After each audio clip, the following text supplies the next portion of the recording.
जय श्री राम। जय श्री राम। गुरुजी, सात्विक भोजन किसे कहते हैं, कृपया कर हमें बताएं।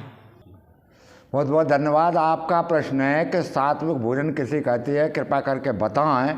तो देखिए, भोजनों की सात्विकी की पुराणों में अनेक प्रकार की विधि हैं, लेकिन मैं यहाँ आपको कुछ संक्षेप युक्त बताने जा रहा हूँ जो आपको घर गृहस्थी में भी काम में आए और संत महात्माओं भक्तों के लिए भी काम में आ सके।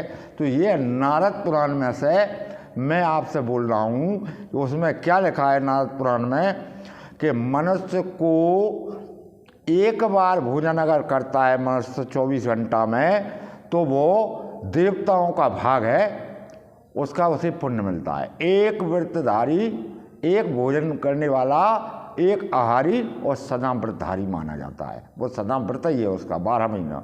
अच्छा, जो मनुष्य 2 बार भोजन करता है वो मनुष्य का भोजन है, और जो व्यक्ति तीसरी बार भोजन करता है वो तीसरा हिस्सा भोजन का जो है वो प्रेतों का है। अब वो प्रेतों का भोजन कर रहा है, प्रेतों का भाग है वो अगर भोजन करता है तो। और चौथी बार अगर उसने भोजन किया एक ही दिन में, तो वो चौथी बार का भोजन राक्षसों का भोजन होता है, वो राक्षस है। संध्या काल का समय हो तब तो भोजन करना ही नहीं चाहिए, यानी कि 5:30 बजे से लगाकर 6:30 बजे तक 1 घंटा बिल्कुल भोजन नहीं करना चाहिए। जब तक संध्या आरती ना हो जाए मंदिरों में तभी भोजन करे, नहीं तो पहले कर ले। अच्छा, गृहस्थी को चाहिए कि वो पहले देवताओं, जैसे ही भोजन बने तो पहले देवताओं को ग्रास देना चाहिए सामने रखकर, और फिर ऋषियों को और मनुष्यों को और अतिथियों को, और फिर पितरों को देकर जो पूजन करके पीछे स्वयं भोजन करते हैं, वह गृहस्थी एक संत की तरह गृहस्थी है। उसका नाम बहुत अच्छी गृहस्थी चल रही है। भोजन सदा पूर्व और उत्तर की ओर मुख करके ही करना चाहिए, कभी भी दक्षिण की ओर पश्चिम की ओर मुख करके भोजन नहीं करना चाहिए।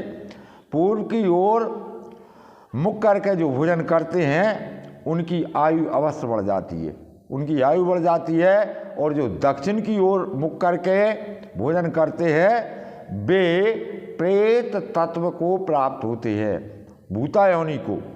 और पश्चिम की ओर मुख करके खाने से मनुष्य रोगी हो जाता है।